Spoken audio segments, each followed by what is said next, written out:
3 סיבות למה אני השחקן הכי טוב בארץ בבליידבול. סיבה מספר 1, יש את החרבות הכי טובות בעולם. תראו איזה אינבנטורי מטורף יש לי. סיבה מספר 2, יש לי אינפיניטי, זה הביליטי הכי טוב במשחק, תראו.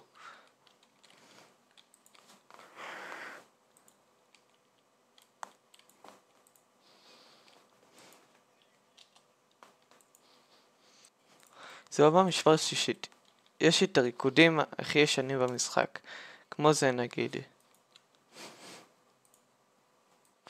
עכשיו תראו כמה אני טוב.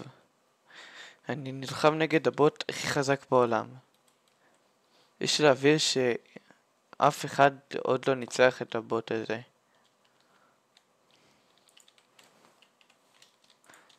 אז מישהו קטן מישראל שהוא הכי טוב בארץ גם לא הצליח.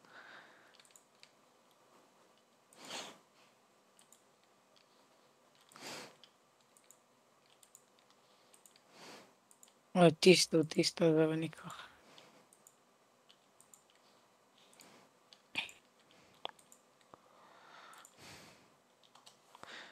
וזה 3 סיבות למה אני הכי טוב בארץ.